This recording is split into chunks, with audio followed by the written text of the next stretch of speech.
Place au magazine du dimanche. De la résolution 1325 à la naissance du programme Créa-Paix, notre invitée Euphrasie Kwasi-Yao nous a rejoint en plateau, Madame la conseillère spéciale du Premier ministre. Suivons ce reportage et ensuite on se retrouve pour notre quart d'heure d'échange.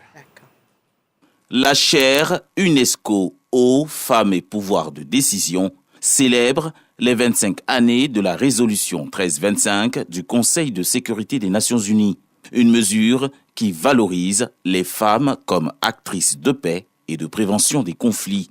Au vu de cette révolution, un plan d'action national 1325 a été constitué pour un socle stratégique avec, à la clé, la création en 2019 du programme Créa-Paix, communauté régionale pour l'autonomisation et la paix. À ce jour, Créa-Paix enregistre plus de 2000 bénévoles, majoritairement des femmes qui sont engagées dans 18 pays sur 4 continents.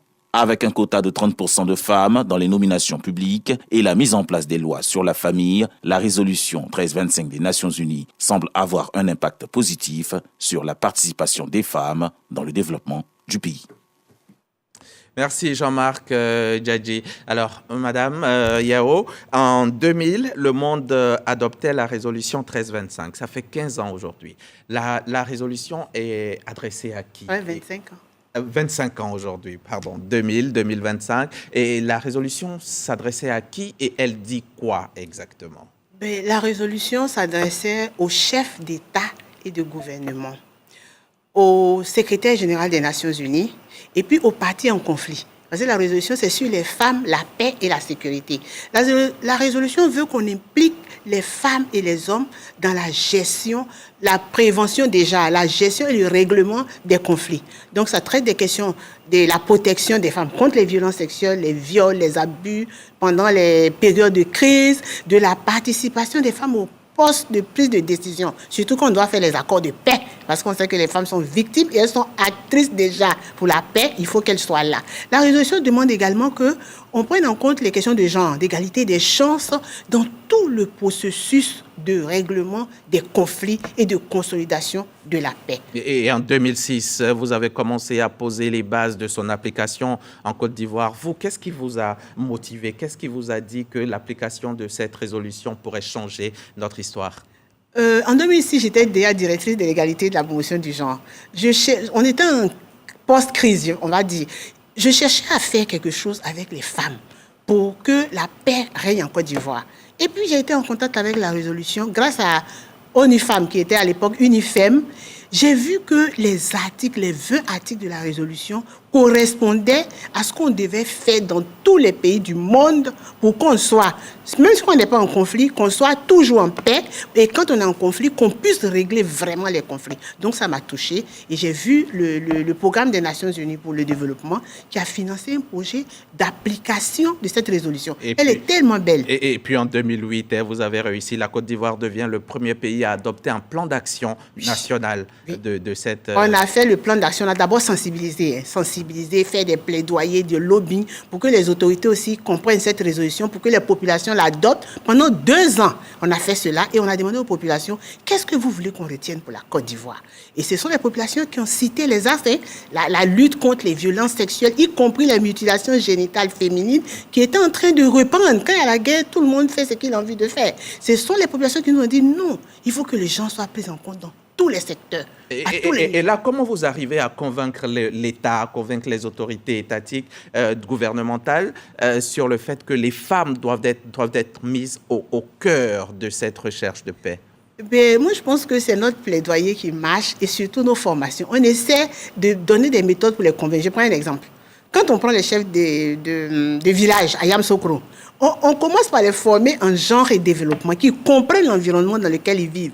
Quand ils comprennent, ça adhèrent. Quand ils commencent à dire, on a compris, on balance maintenant la résolution. Voici les 20 articles. On leur explique. Et ils adhèrent. La 1325, la résolution 1325 repose sur 4 piliers. 4 piliers, on a la prévention, la participation, la protection et le relèvement. Est-ce qu'il y en a un de ces piliers qui a été difficile à être mis en œuvre? Comme j'ai dit, notre démarche a parlé pour nous, mais quand même, au niveau de la participation, je pense qu'il y a des réticences. Quand on explique, ils sont d'accord que si les femmes et les hommes sont ensemble sur un projet, on y arrive facilement. Alors pourquoi il y a une réticence? Justement pour nommer les femmes à tous les niveaux, comme je dis, au niveau du gouvernement, au niveau de la société, au niveau du privé, il faut qu'elles soient là pour qu'elles portent leur voix. Et là, je vois que c'est vrai, il y a des progrès, mais c'est lent. Et c'est là qu'on a les réticences. On leur dit, mais qu'est-ce qui se passe? J'ai l'impression que vous n'avez pas encore compris l'importance de cela. Donc, c'est là qu'on a eu des réticences. Vous êtes à l'origine de la chaire UNESCO aux femmes et pouvoir de décision. Point de départ de cette dynamique, c'est cela? Oui. La chaire UNESCO, je l'ai eue en 2006. Comme vous savez, les chaires, ce sont des institutions universitaires qui ont la connaissance dans un domaine précis et on donne au pays pour travailler pour le pays et pour le monde entier. Et donc, c'est avec la chaire UNESCO, et quand j'étais directrice de l'égalité et la promotion du genre, avec la société civile, avec le gouvernement, j'avais Mme Jeanne Peumont pour ministre. Elle nous faisait confiance et on a pu faire ce travail-là jusqu'à être le premier pays africain à avoir fait le premier plan d'action. On ne nous a rien demandé, mais on savait que c'était important pour la Côte d'Ivoire et c'est devenu important pour l'Afrique. Premier plan d'action donc national 1325 sous votre leadership en 2008. En ce moment-là, donc, à partir de la chaire UNESCO aux femmes et pouvoir de décision, vous avez compris que l'initiative allait devenir la matrice de l'action ivoirienne pour la paix. Quels résultats concrets, Madame le ministre, quels résultats concrets peut-on montrer aujourd'hui au monde pour dire que l'héritage de la 1325 en Côte d'Ivoire n'est pas qu'un texte, oui, mais c'est une réalité? Non, ce n'est pas un texte. Quel exemple concret? Déjà, avant de raison complète, sachez que ça fait 17 ans quand même qu'on a été premier pays à avoir fait. Et aujourd'hui, on est encore premier pays par rapport à l'OCDE. L'exemple concret, c'est clair. Je vous ai dit qu'il y a 4 axes. Quand on prend le premier axe, la participation politique des femmes et des hommes à tous les niveaux. Regardez le compédium des compétences féminines de Côte d'Ivoire qui a été mis en place par son Excellence M. Alassane Ouattara, président de la République de Côte d'Ivoire. Quand on a fait le compédium, ça a commencé à valoriser les compétences des femmes, renforcer leur visibilité. Et aujourd'hui, on les voit un peu partout en train de créer elles-mêmes leur structure ou positionner à des endroits. Quand on prend les violences, la lutte contre les violences sexuelles, regardez les lois de la Côte d'Ivoire. Les lois qui luttent contre l'impunité, contre les violences sexuelles, les programmes qu'on a mis en place, par exemple le centre Pavios, qu'on a mis en place en 2008, qui a été vu par plusieurs autres pays. La première dame a des centres de référence de lutte contre les violences sexuelles en Côte d'Ivoire et les violences faites aux femmes. Le positionnement des femmes, ce sont des éléments, l'inclusion des questions de genre. Vous avez vu l'ingénierie du genre, on forme des ministres, des ambassadeurs à l'université, on forme des étudiants. C'est-à-dire que la Côte d'Ivoire est en pleine ébullition en matière de genre.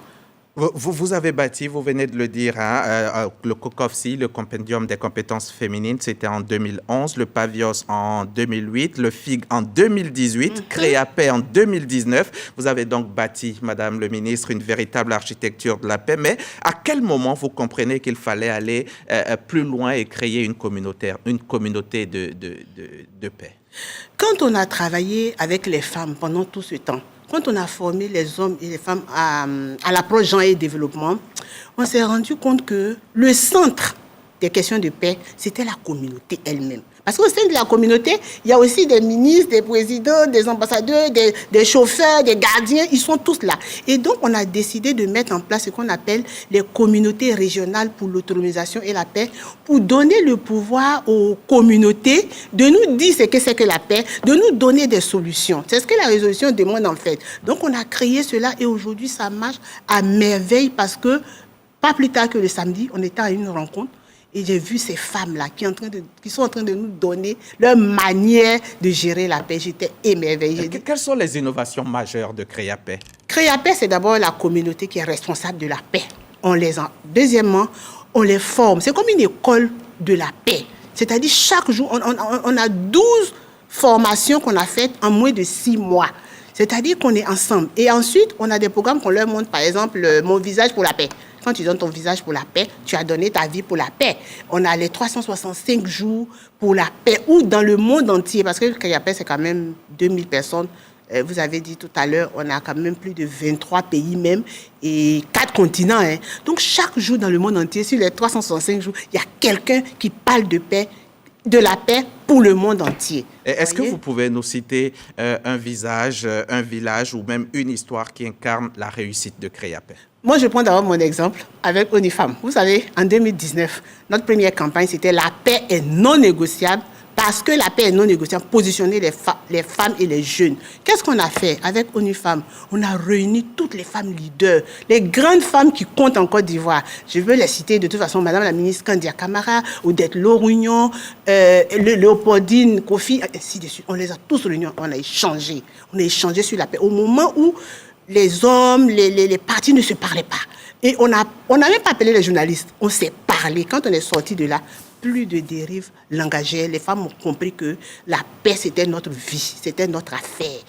Ça a marché. Deuxième exemple, j'ai donné pour une autre personne, parce que ça, c'est moi. Deuxième exemple, c'est la jeune dame qui vient de témoigner avant-hier là.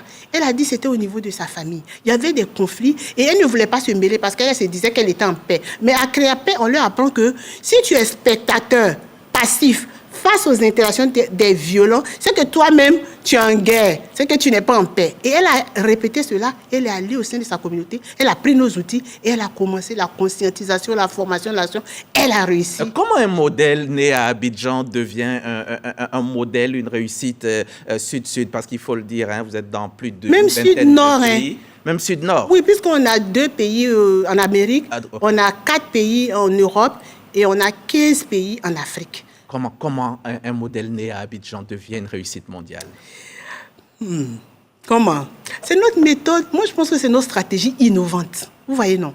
Quand on fait Créapay, on a créé notre outil, COFA, qui signifie va prendre en baoulé, mais qui signifie conscientisation, formation, action. On a pris aussi la non-violence active, c'est-à-dire les méthodes qu'on prend qui transforment l'homme. Même à l'ONU, on m'a invité à l'ONU pour parler de paix. On m'a invité en Norvège, pays de paix, pour parler de paix. Et quand je finis, les gens disent qu'il faut qu'on fasse des partenariats. Ça veut dire que c'est notre méthode qui marche, c'est notre approche qui marche, qui est soutenue, l'approche qui est soutenue par les plus hautes autorités de l'État. Je salue au passage mon patron, le Premier ministre, Robert Beguemambé. Donc vous êtes conseillère spéciale chargée du genre. La non-violence active, chemin de paix, vous en avez parlé, c'est un de vos outils. Mais Madame le ministre, malgré toutes ces réussites-là, il y a certains qui disent la paix, c'est le rôle des militaires, c'est le rôle des politiques, pas des femmes, pas que des jeunes. Vous leur répondrez quoi? Moi, je leur réponds que la paix, c'est d'abord l'affaire de la communauté. Regardez dans tous les pays du monde. D'ailleurs, il y a tellement de crises dans le monde, on peut plus se cacher. Il y a des crises partout. Et ce sont les communautés qui souffrent. Ça naît au sein des communautés, même si ça commence quelquefois par des leaders dans le monde entier. Donc, c'est la communauté qui est au centre. C'est elle qui doit agir. Donc, je leur réponds que la paix, ce n'est pas pour les militaires. De toute façon, à l'époque, on disait, on dit quoi, celui qui veut la paix prépare la guerre. C'est ce qu'on a préparé jusqu'à aujourd'hui. Tous les continents sont pratiquement en guerre. On n'a qu'à arrêter. Allons-y avec les communautés, allons-y avec les populations. En 2026, la chaire UNESCO que vous dirigez aura 20 ans. Quel bilan? Le bilan est positif. Pourquoi? Quand on a une chaire, on développe des actions pour son pays. Nous l'avons fait. On développe les actions pour le monde entier. Nous sommes invités partout dans le monde à partager notre expérience. Donc, je dis que vraiment, c'est une victoire avec toute la modestie qui me caractérise. On a des programmes à partager, l'ingénierie du genre unique, le compédium à partager, le master, le Créapay qui est né seulement il y a 6 ans, mais qui est en train de prendre le monde entier. La chaîne UNESCO a joué son rôle. En 2019, vous avez créé Créapay, le programme Créapay. Vous portez la campagne #Mon visage pour la paix, #365 jours pour la paix. Concrètement, comment chaque citoyen peut devenir un artisan de paix? Moi, je demande aux citoyens, vous savez, M. Hamza, ce que j'ai constaté aussi pendant toutes ces années, c'est que tout le monde a besoin de paix. Que chacun s'interroge. Moi, je n'ai jamais vu quelqu'un qui n'a pas besoin de paix. Du plus haut niveau jusqu'au plus bas niveau, chacun, quand il y a la paix, on a la sérénité, tout le monde est content. Donc, ce citoyen-là, quand on fait les programmes comme Mon visage pour la paix, simplement, vous changez votre visage sur les réseaux sociaux et vous adhérez avec nous, on vous forme. Tous ceux qui ont été formés, avant-hier, c'est un imam qui a fait la formation, il est secrétaire général des confessions religieuses. Quelquefois, ce sont des prêtres, quelquefois, c'est nous-mêmes, ou même les jeunes. Il y a une servante même qui a fait une formation avec nous, qui avait des choses à dire. Donc, ils n'ont qu'à adhérer à ces programmes-là, les 365 jours. Ils n'ont qu'à chercher la chaîne UNESCO aux femmes et pouvoirs de décision. Je veux un jour, de mon lieu où je suis, à Beauville, à Boaké, au nord, à Korogo, je veux parler de paix au monde entier. La chaîne UNESCO a un statut qui vous permet de faire cela avec la paix. Donc, on vous attend. Et dernier élément, comment naissent les étoiles, l'alliance entre le genre et la paix? C'est le titre de votre dernière œuvre. Hein. Avant... L'avant-dernière. Alors, quelle est cette alliance entre le genre et la paix?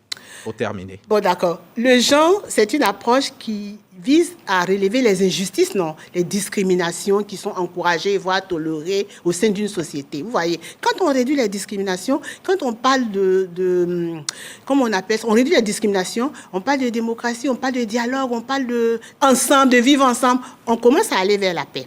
Maintenant, la paix elle-même, quand ça ne va pas au sein de la société, ça ne marche pas. Rien ne va, on ne peut rien faire. Je dis toujours que la paix est pour le développement, ce que la respiration est pour le corps. Donc, on y va avec la paix et les deux se rejoignent. Forcément, il y aura la paix. Et il y a une alliance. Il y a une alliance qui est entre indéniable. les deux. Et on doit travailler avec ces deux. C'est pour ça qu'on a écrit le livre. Le livre est en train d'être traduit en anglais pour le monde entier. Merci.